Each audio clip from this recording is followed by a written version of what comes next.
YouTube channel Shri हरे नमः को like, share, subscribe करें। धन्यवाद। कर रहे हो ये पतिव्रता का ये धर्म है थोड़े कि धर्मात्मा पति कुछ और चाहता हो और पत्नी कुछ और मांग ले। नहीं, जो बरनाथ चतुर नृप मांगा सोई कृपाल मोहि अति प्रिय लाग। ये किसका वाक्य है? मानस प्रेमी समझ गए होंगे, शत्रुपा माता का। शत्रुपा माता से इनका कुछ संबंध है ना अनुसुईया का? अरे शत्रुपा नानी लगती है यार, देवहूति की नानी लगती है। देवहूति की माता अनुसुईया की माता देवहूति और देवहूति की माता शत्रुपा जी। तो अनुसुईया की नानी हुई कि नहीं? जब नानी ने ये आदर्श स्थापित किया है कि जो बरनाथ चतुर नृप मांगा सोई कृपाल मोहि अति प्रिय लागा, तो उनकी देवती इधर उधर कहां बहकेगी। हमारे स्वामी ने, धर्मात्मा स्वामी ने जो मांगा है वही हमको भी चाहिए। ये नहीं कि पति पूजे परमात्मा और भूत पूजनी जो। एक ही घर में दो मते तो कुशल कहाँ से हो। धर्मात्मा पति जो चाहता है वही उनकी धर्म पत्नी को भी चाहना चाहिए। पातकी पति हो तो ऐसा नहीं कि वो शराब पीने गया तो हम भी शराब पीने जाएंगे। धर्मात्मा पति, धर्म पत्नी कहलाती है, धर्म पालन में साथ देने वाली है, अधर्म में नहीं। इसका ध्यान रखना है। इस प्रकार से सोमोभूत ब्रह्मणसेन दत्तो विष्णु योगविद दुर्वासा शंकर स्यांशो निबोधांगिर सप्रजा। विष्णु भगवान के अंश दत्तात्रेय भगवान हुए, 24 अवतार में से एक है। बोलो श्री दत्तात्रेय भगवान की। और ब्रह्मा जी के अंश से चंद्रमा हुए, जिन चंद्रमा के पुत्र बुध और बुध के पुत्र पुरूरवा, और उनके वंश में श्री जदु जी महाराज और जदुवंश विभूषण भगवान श्री कृष्णचंद्र। ये माता अनुसुईया से ये वंश परंपरा चली है। और दुर्वासा जी शंकर भगवान के अंश से। दुर्वासा जी से कौन परिचित नहीं है साहब, भगवान का भी लिहाज नहीं करते। थोड़ा इधर उधर तो तुरंत श्राप देने को तैयार हो जाते हैं, वरदान भी देते हैं। श्री हरे नमः। कुंती जी को जो मंत्र मिला है ये दुर्वासा जी का प्रसाद है, जिनसे कि ये युधिष्ठिर भीम अर्जुन नकुल सहदेव सरीखे ये 5 पुत्र पांडु जी को प्राप्त हुए हैं। श्री हरे नमः। अब आगे चलिए। देवहूति की जो श्रद्धा नाम की कन्या थी वो अंगिरा ऋषि से ब्याही गई थी, जिनसे 4 कन्या सिनी वाली कुहू राका अनुमति और 2 पुत्र तथ्य जी और बृहस्पति जी। बृहस्पति जी देवताओं के भी गुरु हैं। और हविर्भु नाम की कन्या जो थी उनका विवाह पुलस्त जी के साथ हुआ, जिनसे महातपस्वी विश्रवा जी और अगस्त जी का प्रादुर्भाव हुआ। विश्रवा जी की 2 पत्नियां थी, इडविडा और केशिनी।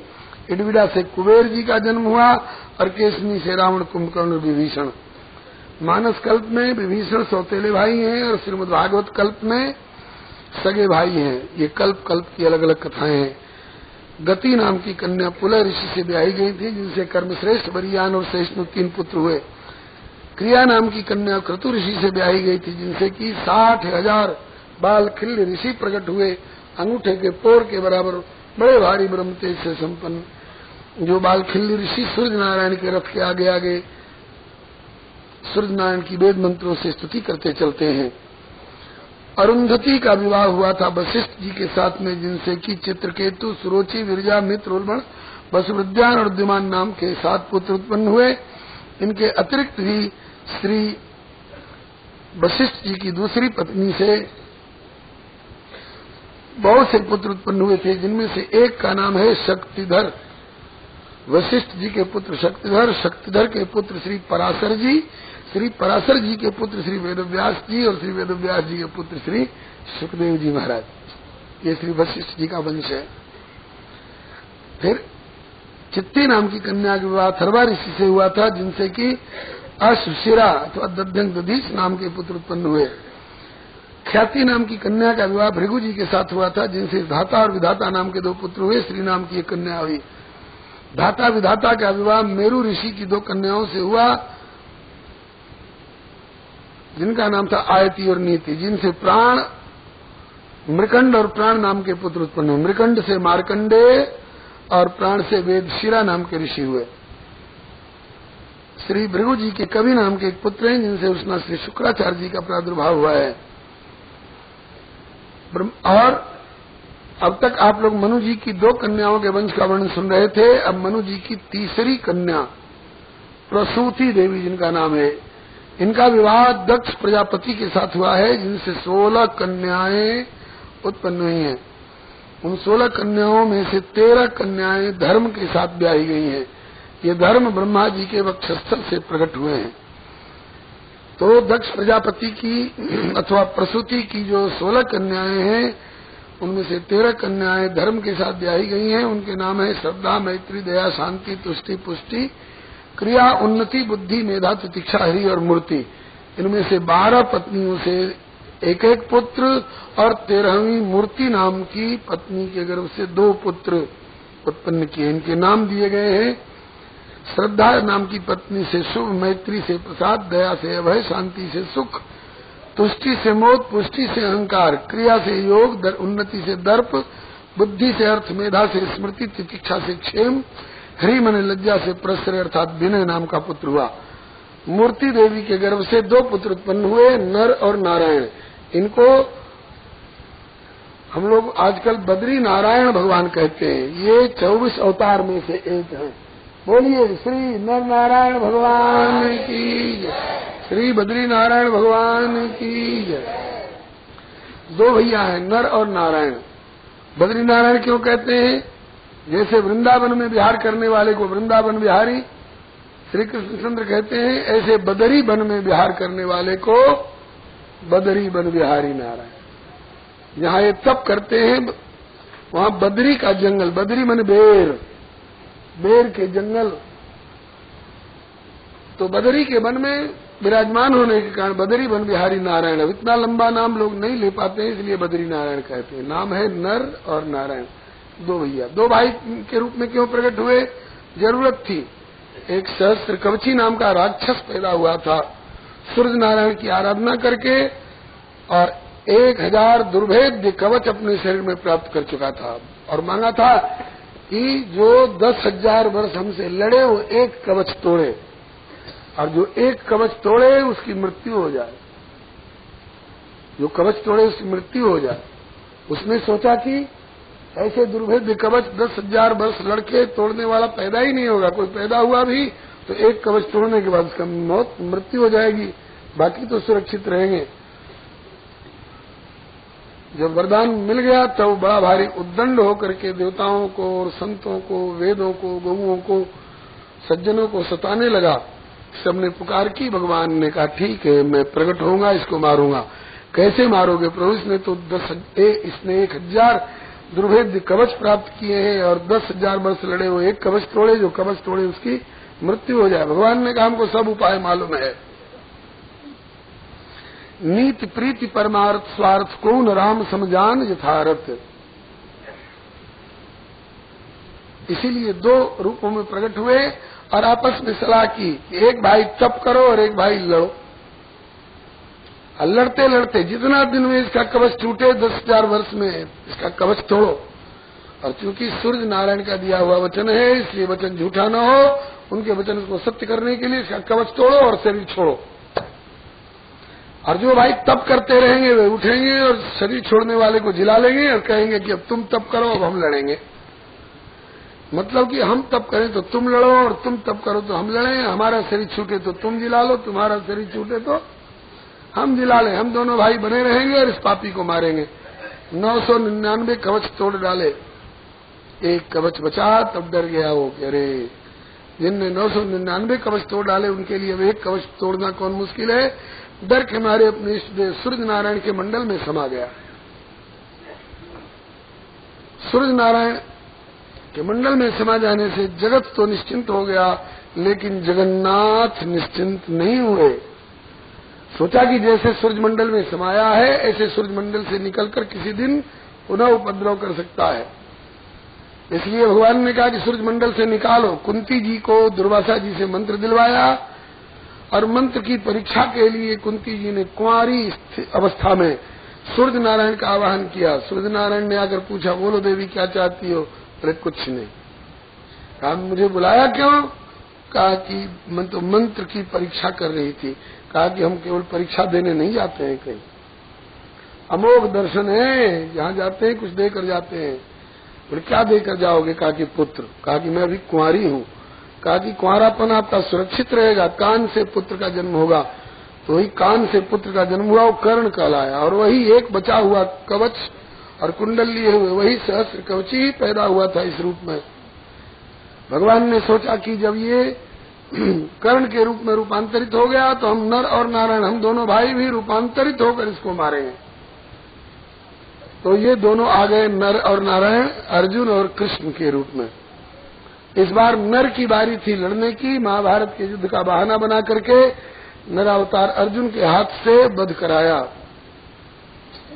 बचा हुआ कवच, अब 10,000 वर्ष द्वापर में रहने की मर्यादा नहीं थी, इसलिए पहले ही इंद्र को ब्राह्मण वेश में भेज करके और कवच कुंडल भिक्षा में मंगवा लिया, और उस कवच रहित कर्ण का नरावतार अर्जुन के हाथ से वध करा करके और जगत की रक्षा की। जिस घटना को वर्णन करने में हमें 10 मिनट लग गए होंगे, गोस्वामी तुलसीदास जी ने एक पंक्ति में वर्णन कर दिया। नर नारायण सरिस सुभ्राता,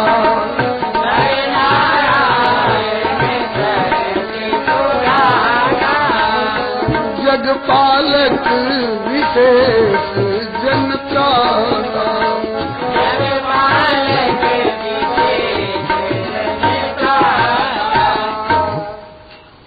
नर नारायण भगवान तप कर रहे थे एक बार, अभी भी तप कर रहे हैं हिमालय में। एक पर्वत शिखर पर नर और एक पर्वत शिखर पर नारायण। जो लोग बद्रीनारायण भगवान का दर्शन करने जाते हैं, वहाँ के तीर्थ पुरोहित बताया करते हैं ये नर भगवान का पर्वत है और नारायण भगवान का पर्वत है। दोनों भाई दोनों पर तप कर रहे हैं। इंद्र इनकी तपस्या देख करके डर गए कि तपस्या से कहीं हमारा इंद्रासन न ले ले।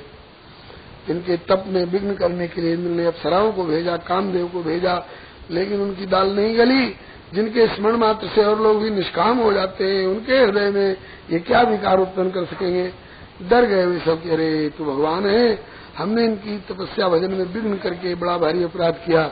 आके क्षमा याचना करने लग गए।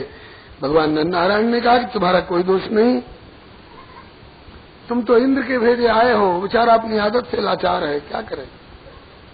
गोस्वामी जी ने तो कुत्ते की उपमा दी है। सूख हाड़ ले भाग सट, स्वान निरख मृगराज, छीन ले जन जान जड़ तीन सुरपति न लाज। तुम लोगों ने मेरे सामने नृत्य गान करके कला प्रदर्शन किए हैं, तो हम तुमको दंड क्यों देंगे। एक राजा के सामने कोई कलाकार नृत्य कला दिखाता है तो इनाम पाता है, और हम जगदीश्वर हैं, हमारे सामने तुमने कला प्रदर्शन किए तो दंड क्यों देंगे, हम पुरस्कार देंगे। पुरस्कार में अपने संकल्प से उर्वशी नाम की अप्सरा को रच करके प्रकट करके ले जा दे देना, इंद्र को कह देना, उसके स्वर्ग की शोभा बढ़ाने वाली होगी। इस घटना से इंद्र को चुनौती दी कि अरे इंद्र तू अपने स्वर्ग की साधारण अप्सराओं को भेज करके हमें क्या डिगाएगा। उर्वशी सरीखी अप्सरा हम अपने संकल्प से रच दें, जैसी तुमने सपने में कभी देखी नहीं होगी। इंद्र लज्जित हुए। बोलिए श्री नारायण भगवान की। मनु जी की छोटी बेटी प्रसूति का वंश वर्णन सुन रहे थे ना। 16 कन्याएं थी, जिनमें 13 का ब्याह धर्म से, इनका वंश वर्णन सुन चुके। 14वीं का नाम स्वाहा देवी। स्वाहा देवी का विवाह अग्निदेव के साथ हुआ है, जिनसे कि पावक, पवमान और सुचि 3 पुत्र हुए हैं। इन तीनों का विवाह हुआ तो तीनों ने 15-15 पुत्र पैदा किए, जो 15 थी 45 और 3 ये पावक, पवमान, सुचि 48 और एक साक्षात अग्निदेव स्वाहा के पति। तो 48 और एक 49 प्रकार की अग्नि का वर्णन आपने सुना। ऐसे ही पवन देव ही 49 भैया हैं। 49 मर्दों की कथा आप 6वें स्कंद में सुनेंगे। 59 व्रत के प्रसंग में हरि प्रेरित ही अवसर चले मरुत 49 प्रकार की अग्नि का वर्णन आपने 4थे स्कंद में सुना। 49 प्रकार के पवन का वर्णन आप 6ठे स्कंद में सुनेंगे। 14 कन्याओं का वर्णन सुन चुके, 15वीं का 13 का सुन चुके। 13 का तो धर्म के साथ, 14वीं अग्नि के साथ में, और 15वीं का विवाह हुआ था पितृगणों के साथ में, जिनका नाम है स्वधा देवी। इनसे धारिणी और वयुना नाम की 2 कन्याएं उत्पन्न हुई हैं, जो ब्रह्म विद्या में बड़ी पारंगत है, ब्रह्म विद्या का उपदेश करती हैं। 16वीं कन्या प्रसूति की 16वीं कन्या का नाम है सती देवी। सती देवी का विवाह भगवान शंकर के साथ हुआ था। इनसे कोई संतान नहीं उत्पन्न हो सकी। संतान उत्पन्न होने के पहले ही सती ने अपना शरीर का परित्याग कर दिया। क्यों? बोले कि सती के पति शंकर जी और सती के पिता दक्ष प्रजापति, इन दोनों ससुर दामाद में कुछ अनबन खटपट हो गई, इससे सती ने अपना शरीर त्याग दिया। इस पर विदुर जी जिज्ञासा करते हैं कि भवेशीलवताम श्रेष्ठे दक्षो दोहित्रवत्सल विद्वेषमकरोत् कस्माद अनादृत्यात्मजाम सती। इस ससुर और दामाद के खटपट में सती को शरीर क्यों छोड़ना पड़ा, और शंकर जी तो जगदीश्वर हैं, उनसे विद्वेष क्यों किया दक्ष प्रजापति ने? ये कथा विस्तार पूर्वक सुनाइए। तब श्री मैत्रेय जी कहने लग गए, ब्रह्मा जी ने कई लोगों को प्रजापति की पदवी दी थी। कर्दम जी प्रजापति हैं, वशिष्ठ जी प्रजापति हैं, कश्यप जी प्रजापति हैं, विश्वकर्मा प्रजापति हैं, पंचजन प्रजापति हैं। प्रजापति बहुत हुए, सोचा कि अब सब प्रजापतियों का एक नायक मुखिया भी होना चाहिए। तो मुखिया कौन बनेगा? और प्रजापतियों का नायक बना दिया दक्ष को। देखा विधि विचार सब लायक, दक्ष की न प्रजापति नायक। और प्रजापति और दक्ष प्रजापति नायक, इस अधिकार की प्राप्ति से इनको अभिमान हो गया। एक बार ब्रह्मा जी के दरबार में सभा होने वाली थी प्रजापतियों की, और लोग पहले आ गए थे और दक्ष सबसे पीछे आए, इसलिए कि मैं जब जाऊंगा तो सब उठ के खड़े हो जाएंगे, मेरी शान शौकत बढ़ेगी। और लोग खड़े हुए, केवल 2 व्यक्ति नहीं खड़े हुए, ऋते विरंचम सर्वम च। ब्रह्मा जी और शंकर जी नहीं खड़े हुए। ब्रह्मा जी के नहीं खड़े होने पर ये नाराज नहीं हुए, क्योंकि ब्रह्मा जी तो हमसे भी ऊंचे पद पर है, परमेष्ठी पद पर, ये हमारे पिता हैं, कोई बात नहीं। ये शंकर क्यों नहीं खड़ा हुआ? ये तो मेरा दामाद है, मेरी सती नाम की बेटी इसके साथ ब्याही है। दामाद तो बेटा और शिष्य के बराबर होता है। ये ईश्वर वाला भाव तो भूल गए और दामाद समझ करके इनको गाली देने लग गए। मैंने बड़ी भारी भूल की जो ब्रह्मा के बहकावे में आकर के इस बंदर सरीखी आंख वाले शंकर को मैंने अपनी मृगलोचनी बेटी ब्याह दी, बड़ी गलती की। शंकर जी की आंख खुली। शंकर जी खड़े क्यों नहीं हुए? 2 भाव है। एक तो ये कि तुम अगर प्रजापति नायक हो तो हम तो विश्वनाथ हैं, तुम अपने आने पर हमको खड़ा करने की नीयत रखोगे, तेरे आने पर अगर हम खड़े हो जाए तेरा विनाश हो जाएगा। और दूसरा भाव ये कि शंकर जी को तो जहां थोड़ा अवकाश मिला है तो अपने प्रभु के ध्यान में मग्न हो जाते हैं, इनको क्या पता कौन आ रहा है कौन जा रहा है। शंकर जी तो अपने प्रभु के ध्यान में मगन थे। जब दक्ष प्रजापति ने गाली गलौज शुरू किया, शंकर भगवान का ध्यान छूटा। कहा क्यों, क्या हल्ला गुल्ला हो रहा है? बोले आपके ससुर साहब नाराज हो रहे हैं। बोले क्यों? कहा कि आप उठ के खड़े क्यों नहीं? कहा कि भाई हम तो अपने प्रभु के ध्यान में थे, हमें क्या पता कौन आ रहा है कौन जा रहा है। चलो इतनी सी बात पर नाराज हो रहे हैं तो लो अब खड़े हो जाते। खड़े हो गए, फिर भी दक्ष का क्रोध शांत नहीं हुआ, गाली गलौज करने लगे। शंकर जी ने सोचा कि इनका पारा चढ़ रहा है तो मुंह से गाली निकल रही है, और कहीं हमारा पारा चढ़ जाए और तीसरी आंख खुल जाए तो आग बरसेगी और इनकी हड्डी तक का पता नहीं रहेगा। तो चलो ये दामाद को गाली दे करके ये बदनाम हो रहे तो हो रहे हैं, मैं ससुर को जला करके क्यों बदनाम हूं? ऐसी जहां झगड़े तकरार की संभावना हो वहां टिकना ठीक नहीं रहता है, खिसक जाओ। शंकर जी तो वहां से उठे और चुपके से चल दिए, बकते रहो गाली।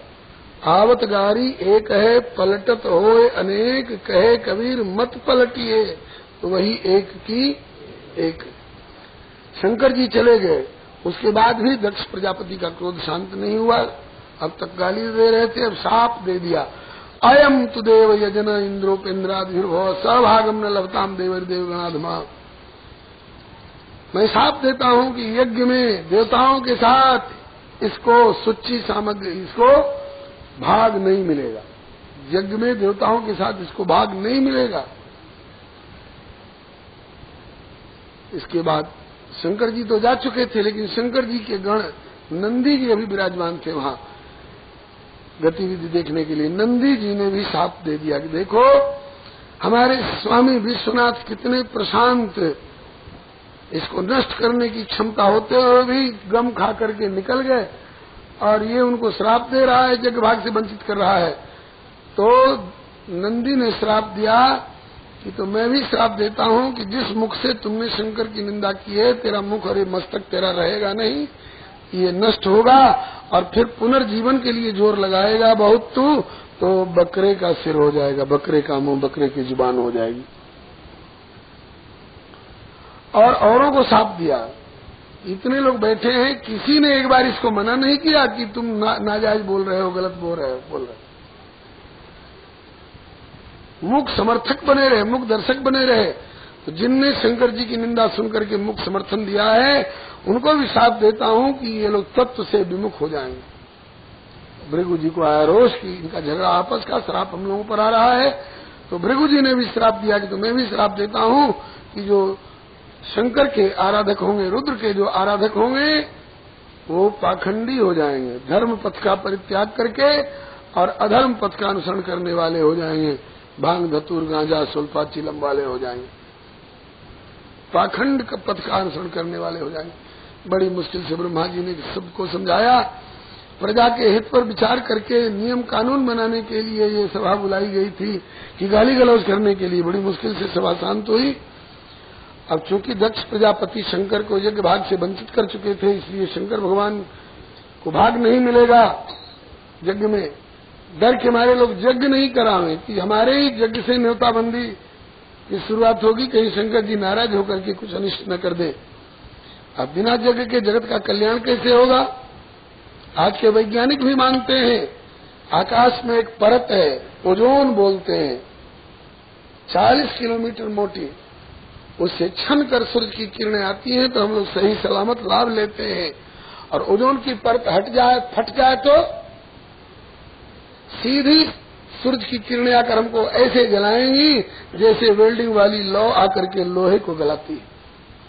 और उसका प्रभाव अब होने लगा है। इस साल की गर्मी को याद करके रोंगटे खड़े हो जाते हैं महाराज। अभी क्या, अभी तो ये प्रदूषण जो वायुमंडल में फैल रहा है ना, यज्ञ बंद करो, यज्ञ बंद करो, भूखमरी हो रही है, ये खाने का अन्न क्यों जला रहे हो आग में? कहा कि तुम्हारे लिए, हमारे लिए तो भूखमरी हो रही, हम तो अन्न जला रहे हैं, और तुम जो सिगरेट में करोड़ करोड़ रुपया फूंक देते हो जला जला करके, क्या तुम लाभ ले रहे हो? सिगरेट के हर डब्बे पर लिखा रहता है सिगरेट पीना स्वास्थ्य के लिए हानिकर है, और वह धुआं जहरीली गैसों का ये तुम वायुमंडल में विस्तार करके और ओजोन की परत को हटा रहे हो, फटा रहे हो। और इसीलिए पिछले साल अमरनाथ महादेव की प्रतिमा नहीं प्रकट हुई, सारी बर्फ गल गई। कहते हैं कि अगर यही रवैया रहा तो एक दिन हो सकता है साइबेरिया तक का सारा बर्फ गल करके पानी बन करके समुद्र में आ जाए, सातों समुद्र उद्वेलित होकर एकार्ण हो जाएगा, प्रलय हो जाएगा, और सूरज की तीखी किरणें तुम झेल नहीं सकोगे, जला डालेगी सूरज की तीखी किरणें तुमको। अभी तो इस बार केवल लू चली थी ना, जलाएंगी ये सूरज की किरणें। अगर ओजोन की परत हटती गई, फटती गई, तो कई जगह से हट गई है, फट गई है, इसी कारण इतनी तीखी गर्मी पड़ रही है। आज के वैज्ञानिक लोग मानने लगे हैं कि वह जो ओजोन की परत जो हट गई है, फट गई है, और उसकी पूर्ति के लिए कपड़ा फट जाता है तो दूसरा कपड़ा थेगरी देके सिलाई कर देते हैं, और ओजोन फटे तो उसकी सिलाई कैसे होगी? वो किसी कपड़े से सिलाई नहीं होगी। उसका एक ही उपाय है कि भारतवर्ष के ऋषि लोग फिर यज्ञ करना शुरू करें, और ये यज्ञ का धुआं जा करके और उस अभाव की पूर्ति करेगा। आज के वैज्ञानिक लोग भी इस बात को स्वीकार कर रहे हैं। यज्ञ से ही राम जी का प्रादुर्भाव हुआ दशरथ जी के यहाँ। यज्ञ कराते समय ही यज्ञ के लिए भूमि शोधन हो रहा था, हल चलाते समय श्री जानकी जी का प्राकट्य हुआ। यज्ञ से ही बक्सर वाले विश्वामित्र बाबा ने श्री राम जानकी को प्राप्त किया मध्यस्थ बिचौलिया बनकर के। सहजज्ञ प्रजा सृष्टा पुरोवाच प्रजापति अनेन प्रसृष्यध्वम एष वोस्त्विष्ट काम दुख। प्रजा की रचना के साथ ही साथ यज्ञ का प्रादुर्भाव हुआ है। यज्ञ आपके घर की कामधेनु गऊ है, मनोरथ पूर्ण करने वाली। इससे वंचित हो करके सुखी नहीं रह सकते हो। आज तुम गैयों को कटवा रहे हो, बैलों की हत्या करा रहे हो, ट्रैक्टर से खेत तो जोत लोगे, लेकिन ट्रैक्टर में कौन सा पुर्जा है जिसको दूह करके दूध और घी भी निकाल लोगे हवन करने के लिए? ट्रैक्टर दूध दही नहीं देगा, वो तो गौ माता देगी। और गौ माता यज्ञ भगवान को कहा गया है कि एस वो त्विष्ट काम दुख, ये तुम्हारी कामधेनु गैया है घर की। यज्ञ से अलग रह करके जगत का कल्याण संभव नहीं है। दक्ष प्रजापति शाप दे चुके हैं, इसलिए यज्ञ कोई डर के मारे कर नहीं रहा है। यज्ञ नहीं होगा जगत का कल्याण कैसे होगा? तो दक्ष ने कहा कि मैं यज्ञ करूंगा जी, मैं यज्ञ करूंगा, मैं पहले शंकर का न्योताबंदी करूंगा, देखता हूँ मेरा क्या करता है। यज्ञ का आयोजन तो किया, लेकिन शंकर के लिए कहीं भाग नहीं रखा। तो और लोग तो चले, लेकिन 3 व्यक्ति नहीं गए। 3 में से एक का भी अपमान करो तो इन तीनों की आपस की बड़ी गुटबंदी है, ब्रह्मा विष्णु शिव। जब शिव जी को न्योता नहीं गया तो न ब्रह्मा आए, न विष्णु आए और न शिव आए। और देवी देवता लोग विमानों पर बैठ बैठ करके झुंड के झुंड चले। सती जी उस समय शंकर जी के द्वारा परित्यक्ता हो चुकी थी। मानस में प्रसंग है, राम जी की परीक्षा लेने के लिए सीता का वेश बनाया था, इसलिए शंकर जी ने पत्नित्व से वाम भाग से हटा दिया है। अब देवी के रूप में सन्मुख रख करके हाथ जोड़ा करते, अब तुम मेरी पूज्य हो गई, क्योंकि तुमने मेरी देवी सीता का रूप बना लिया, तब तुम मेरे लिए पूज्य हो गई। परम पुनीत न जाई तजी किए प्रेम बड़ पाप। और आज सती ने देखा कि झुंड के झुंड विमान पर बैठकर ये कौन जा रहे हैं? बोले देवता लोग हैं, अपनी देवियों के साथ जा रहे हैं। सती ने पूछा कहाँ जा रहे हैं? बोले यज्ञ हो रहा है कहीं। कहाँ यज्ञ हो रहा है? बोले कि हरिद्वार में। हरिद्वार के कौन मोहल्ले में? बोले कनखल मोहल्ले में। कहा कि कौन यज्ञ करा रहा है? कहा कि यज्ञ होता रहता है, कितनों का तुम छानबीन करोगी, भजन करो। बता दे कि दक्ष कर रहे हैं तो हट ठान लेंगे। भोलेनाथ जब इतना बताए तो ये और बता दीजिए कौन जग करा रहा है? नहीं मानोगी? अरे भजन करो।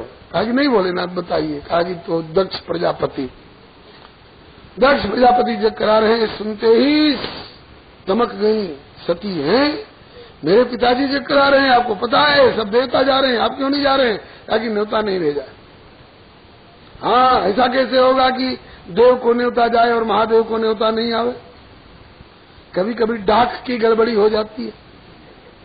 उत्सव संपन्न हो गया, उसके बाद कार्ड पहुंचता है। शंकर भगवान ने कहा कि डाक की गड़बड़ी से ऐसा नहीं हुआ है, तुम्हारे पिताजी के दिल दिमाग की गड़बड़ी से ऐसा हुआ है। जानबूझकर मेरा अपमान करने के लिए इस यज्ञ का आयोजन कराया गया है। ब्रह्म सभा हम सन दुख माना, तेहते अजो करहि अपमाना। अरे मेरा अपमान किया सो किया। दक्ष सकल निज सुता बुलाई, 15 बेटी बुलाई हैं और एक 16वीं तुम्हारा परित्याग कर दिया। हमारे बैर तुम विसराई। भोलेनाथ मित्र के घर पर, पति के घर पर, पिता के घर पर, गुरु के आश्रम पर बिना बुलाए भी जाने में कोई अर्ज नहीं। बोले हाँ ये भी ठीक है, लेकिन तदप विरोध मान जा कोई, तहाँ गए कल्याण न होई। श्री हरे नमः। सती जी तमक गई। हाँ, आपको क्या पता किसी नारी के हृदय पर क्या बीतेगी अगर पता चल जाए कि हमारे पिताजी के यहाँ हमारे पियर में यज्ञ हो रहा है, हमारी बहनें आई होंगी, हमारे जीजा जी लोग आए होंगे, हमारे बहन बेटा लोग आए होंगे, सबसे मिलना जुलना हो जाता। आप तो भजनानंदी तपोधन बाबा जी ठहरे, आपको क्या पता कि इस बात सुनकर के मेरे हृदय पर क्या बीत रही है। शंकर जी ने कहा क्यों कारी पीरी हो रही हो? मैं तो तुम्हारी भलाई के लिए कह रहा हूँ, नहीं मानती हो तो जाओ। मैं नहीं जाता तो बोलेंगे मत जाओ, मुझे भेज दो।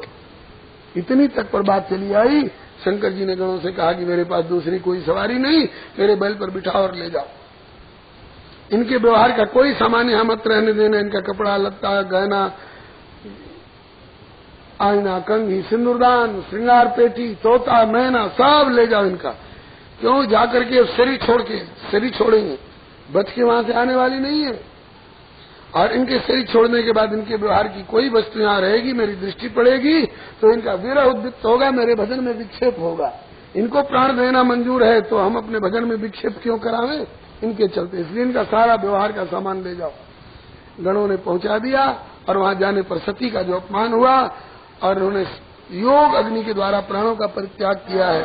हरियाणा के किसी प्रेमी ने गाया, दगा किसी का सगा नहीं आजमा के देख ले, बिना बुलाए आदर ना कोई जाके देख ले।